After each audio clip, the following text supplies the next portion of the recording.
अडानी लुटेरों की कोशिश होगी बेकार, अब की बार 400 पार।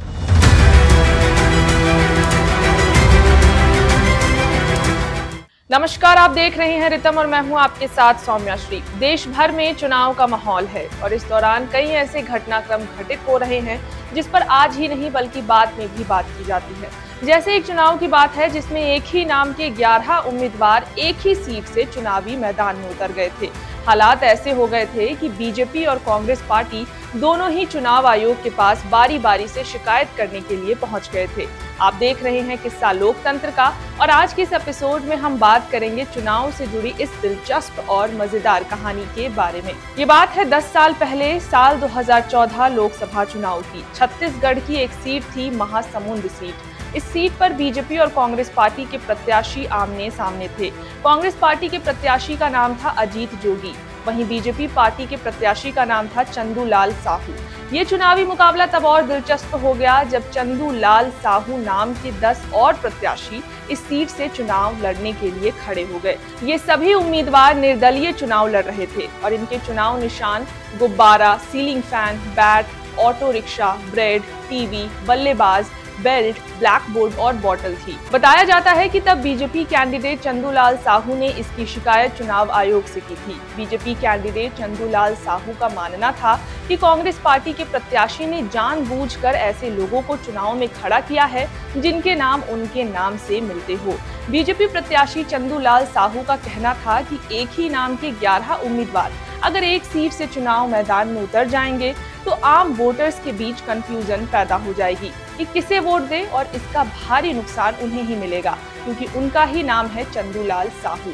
बीजेपी प्रत्याशी चंदूलाल साहू ने तब चुनाव आयोग से मांग की थी कि अन्य सभी चंदूलाल साहू नामक प्रत्याशियों के नाम रद्द कर दिए जाए और साथ ही इसमें अगर कांग्रेस प्रत्याशी अजीत जोगी दोषी पाए जाते हैं तो उनका भी कैंडिडेट रद्द कर दिया जाए। अपने आरोपों में भाजपा प्रत्याशी ने ये भी कहा था कि चंदू नाम वाले सभी 10 उम्मीदवारों ने एक ही दिन पर्चा दाखिल किया है, इसलिए इसमें कोई साजिश है, इसलिए इसकी गहन से जांच होनी चाहिए। हालांकि चुनाव आयोग भी देश के किसी भी नागरिक को चुनाव लड़ने से नहीं रोक सकता है।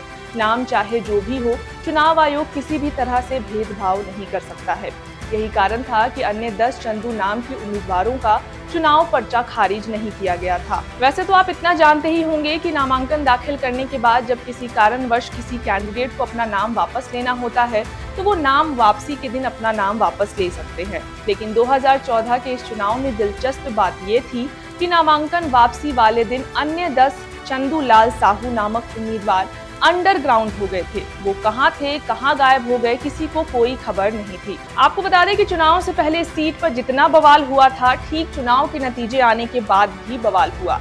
जानकारी के मुताबिक इस चुनाव में पूरे दिन भर जब वोटर्स की काउंटिंग हो रही थी तब कांग्रेस प्रत्याशी अजीत जोगी आगे चल रहे थे, लेकिन शाम तक जब स्थिति साफ हुई तो बीजेपी के प्रत्याशी चंदूलाल साहू की जीत हो गई, जिस पर कांग्रेस प्रत्याशी ने गंभीर सवाल खड़े किए। चुनाव के नतीजे आने के बाद कांग्रेस प्रत्याशी अजीत जोगी ने खूब बवाल काटा। उन्होंने इस चुनाव प्रक्रिया में धांधली का आरोप लगाया और साथ ही ईवीएम के साथ छेड़छाड़ की गई है, ये भी आरोप लगाए। आपको बता दें कि मुकाबला बिल्कुल टक्कर का होता है। बीजेपी के प्रत्याशी चंदूलाल साहू को करीब 5,03,514 वोट मिले थे, वहीं कांग्रेस के प्रत्याशी अजीत जोगी को 5,02,297 वोट मिले थे। करीब 1,000 के वोटों के अंतर से बीजेपी के चंदूलाल साहू की जीत होती है। वहीं 10 अन्य चंदूलाल साहू को भी इस चुनाव में वोट मिले थे। सभी 10 उम्मीदवारों को मिलाकर उन्हें कुल 60,000 वोट मिले थे। आज के इस एपिसोड में बस इतना ही। इस मजेदार चुनावी किस्से पर आपकी क्या राय है, हमें कमेंट बॉक्स में जरूर बताएं